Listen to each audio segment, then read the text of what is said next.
here we will see another force, which is the normal reaction force. Okay, so what is the normal reaction force? Sometimes we call it normal force, or we will call it normal reaction. Actually, they all are the normal reaction force.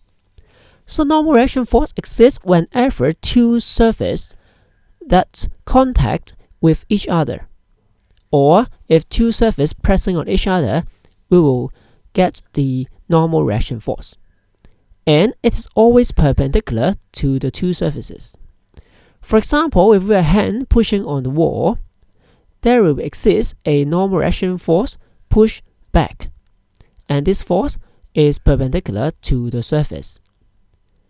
And then if we push the block, we will observe the same normal reaction, but this time because the block is putting on the desk, so there will be a normal reaction force upward to push the block back. Let's see some more examples. Once again, we have a block that plays on the desk, so a normal reaction force will push it backward so that the block can stay on the desk. And if we have a block placed on the inclined plane, the normal reaction force will be perpendicular to the plane, like this.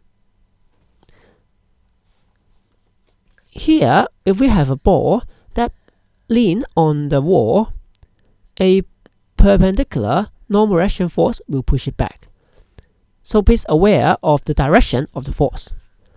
And what if we put a stick on the wall, we have normal reaction from the ground, but actually because it is leaning on the wall, so there is another normal reaction from the wall pushing backward. So when the block is placed on a horizontal surface, the normal reaction is the supporting force to balance the weight and make it in equilibrium. This is the situation that we can observe here. And in order to aware there is a force like this is very important. Let's take two examples. If we have a car at rest on the ground, let's try to draw the forces. Firstly, the gravitational attraction force, which is the weight, it just acts on the center of the car. And the normal reaction force R1 from the front wheel, pushing it backward from the ground, and the normal reaction R2 on the back wheel, like this. And we have the mass of the car, and there is a driver. Suppose we know the normal reaction force, then we can also to determine the mass of the driver. How can we do this? As it is in equilibrium, because the question states that the car is at rest, so the total downward force will be equal to the total upward force, because it is in equilibrium. So the total downward force will be the weight of the car summed with the weight of the driver, and the total upward force will be 2 normal reaction. So by using the mg equals the weight, we can make an equation like this. Then we can solve for the m. And then let's see another example. This time we have a block put on the smooth inclined plane. Smooth means that there is no friction. We'll talk about friction a little bit more later on. And firstly, we have to draw the free body diagram. When we draw the free body diagram, we will just draw the object like this. We will neglect the other plane, and there is weight acting on it, and the other force is the normal reaction from the inclined plane. So this is the free body diagram for the block.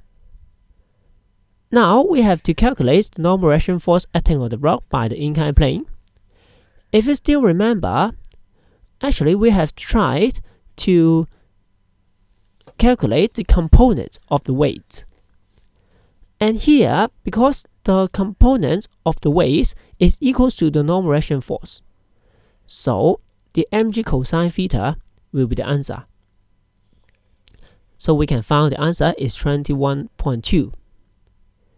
Then, what is the net force acting on the block? Let's have a closer look to the diagram again. So there is a force acting on it, which is the normal reaction from the inclined plane. and the other force acting on it is the weight of itself. And then we can resolve the weight into two components. The components that's perpendicular to the plane and the components that's along the plane, which is the mg cosine theta and the mg sine theta. You should aware that when we resolve the weight, actually we can consider it as two forces, like this.